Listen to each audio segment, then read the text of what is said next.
Akkam jirtan kabajamtoota maatiiwwan chaanaalii birraa Inspire. Yeroo hedduu waa'ee milkaa'inaa hogguu dubbatamu ni dhageenya. Milkaa'inni maali? Milkaa'uudhaafoo maaltu nu barbaachisa?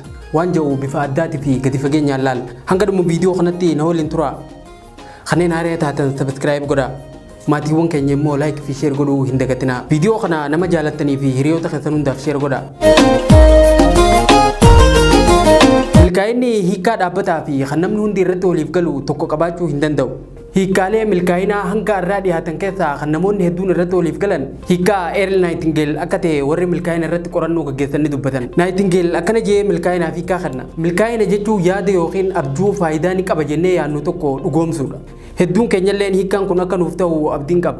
Sababni isaa milkaa'inni madaala dhuunfatiin kan safaramu, naaduraa yookiin manaxirii dhuunfatiin kan laalamuu fi sammuu dhuunfatiin kan hiikamu waan ta'eef.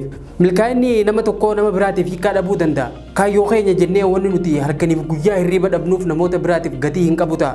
Fakkeenyaaf milkaa'inni atileetii tokko riikardii olompikii addunyaa cabsuu ta'uu mala. Milkaa'inni wallisaa tokkootis walleen isaa namoota hedduudhaan dhaggeeffatamudha. Akkasuma milkaa'inni barsiisatis barattoonni barumsa isaatiin jijjiiramanii bu'aa gaarii argachuu ta'uu mala.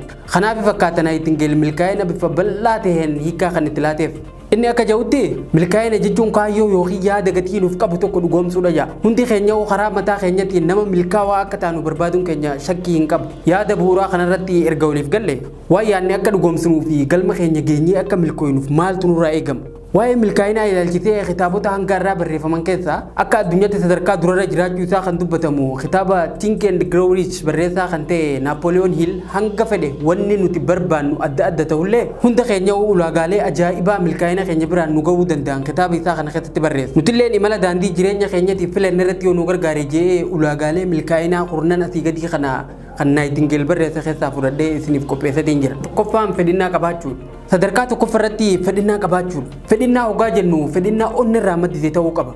Fedhinnaa keenya akka sanyii midhaanitti ilaaluu dandeenya. Sanyii akka firii nuuf dhaluuf amannee facaafnu jechuudha. Arruma facaafnee arruma biqilee midhaan firii nuuf kennu hin jiru. Fedhiin teenyas akkuma sanyii boqqollootti facaafamee bishaan gahaa ifa aduutii fi tajaajila gahaa erga argatee booda yeroo isatti asheeta. Waan barbaannu tokko bifa qulqulluu ta'een beekuun nu fayyada. Waan filanne tokko hangam takka fedhinnaa isaa akka qabnu beekuudhaaf sirriitti addaan baafachuun gaariidha. Waan hunda caalaa obsi nuti keessa keenyaa qabnu fedhiin keenya waan saniif hangam akka ta'e nuuf ibsa. Fakkeenyaaf namni fakkii kaasuun fedhii isaa ta'e tokko yoo kafalamuu fi baatillee fakkii kaasuu hin dhaabu. Kaayyoo keenya jennee waan filanne tokko fedhinnaa daangeffamuu hin dandeenye qabaachuu fi qabna. Fedhinnaa gadi fagoo jechuun of duuba deebi'uuf riqicha irra deebitu of duuba diiguudhaan wal qixa. Inni lammaffaa amantummaadha. Amantummaan bu'uura kaayyoon teenya ittiin ijaaramtudha. Wanni nuti barbaannu waan fedhe haa ta'u yoo amantummaa hin qabaanne konkolaataa gaazii hin qabne akka ofitti nu harkaa ta'a. Hanga wayyaa garuu amantummaan jalqaba jiraachuu baatullee ogummaa adeemsa keessa guddifachuu dandeenyudha. Sammuu keenya yaada gaggaariidhaan bilcheessaa amantummaa adeemsan argachuun ni danda'ama. Waan barbaannu argachuuf amantummaan hedduu murteessaa akka ta'e irraanfachuu hin qabnu. Maartin Luuter King waa'ee amantummaa jecha ajaa'ibaa tokko qaba. Sadarkaan jalqabaa kunan keessaa akka nu baasu beekuu baannullee sadarkaa jalqabaa bahuudhaa jira. Inni sadaffaa of amansiisuudha. Sammuun keenya dhugaadha jee kan fudhatu waan nuti irra deddeebinee itti himnudha. Asirratti seenaa waan kana sirriitti ibsu tokko yaadadhe. Namicha saree lama qabu tokkotu ture.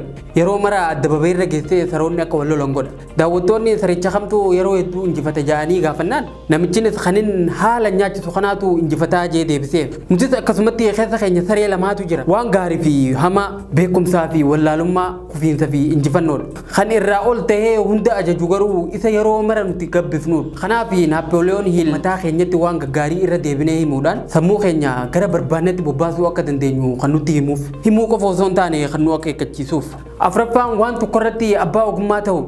Ogeessota ogummaa nuti irratti bobba'uu barbaannu yookaan fedhii isaa qabnu irratti bobba'anii wal baruu fi itti dhiyaatuun murteessaadha. Yeroo keenya eenyufaadha waliin itti barsaa jirra. Hiriyoonni keenya ogummaa nuti barbaannu irratti nu gargaaraa jiranii. Fakkeenyaaf namni piroofeesara ta'uuf fedhii qabu tokko hanga dandeetti namoota yuunivarsiitii keessa hojjetanii wajjin wal quunnamtii isaa yoo tolfate isa fayyada. Namni yuutuubara ta'uu barbaadu tokko namoota ogummaa kana isa dura qabaachaa turanii yoo walitti dhiyaate isaaf gaariidha. Shanaffaan sammuu keessatti fakkii kaasuudha. Wanni hundi yaada ture. Wanni tokko dhugoomee lafarratti arguu keenya dura yaada sammuu nama tokko keessatti uumamee ture.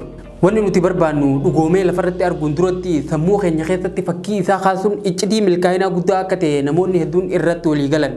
Kaayyoon keenya sirriitti ifa bahee yoo sammuu keenyaaf mul'ate imala keenyaaf humna guddaa arganne jechuudha. Sababni isaa ni tura malee akka milkooynu sammuun keenya nutti himaa jira waan ta'eef. Jaaffaan karoora baasuudha. Karoora baafachuu yeroo keenya sirriitti akka itti fayyadamnu godhuu caalaa yeroo takkatti sadarkaa takka bahuudhaan imala keenya dadhabsiisaa akka hin taane nu gargaara. Karoora yoo baafanne osoo wanni hundi walirratti hin tuulamne suutaan galma keenya bira geenya. Karoora yeroo baafannu garuu akka mataa keenya rakkisuu fi yoo hojiirra hin oolchine miirri nama waa balleessee akka nutti dhaga'amutti ta'uu hin qabu. Karoora yeroo keenya amalaa fi eenyummaa keenya waliin deemu baasuu qabna. Sababni isaa karoora namni biraa baasu galma keenya nu ga'uu dhabuu mala. Torbaffaan murtee qabaachuudha. Kufiinsa nama tokkootiif sababni tokkoffaa murtee dhabuudha. Namni tokko hanga fedhe beekumsa guddaa yoo qabaate, hanga fedhe yaada ajaa'ibsiisaa burqisiisuu yoo danda'ellee yoo murteessuu hin dandeenye dandeettiin isaa hin baatu. Isuma keessatti hafte. Sababa murtee dhabuurraa kan ka'e filmiin hedduun osoo hin daawwatamin, kitaabni hedduun osoo hin barreeffamin, argannoon gurguddoon osoo hin argamin gara qabrii bu'an. Hunda keenya keessa barra kennaa nu qofaaf kennameetu jira. Kennaa kana immoo baafnee namoota biratti agarsiisuu kan dandeenyu gaafa baasuudhaaf murteessuu dandeenya qofa. Wanni murteessinu kun maal yoo hojjettanii yoo na gaafattan wanni murteessinu waan ta'uu barbaannu san. Saddeettaffaan ejjennoodha.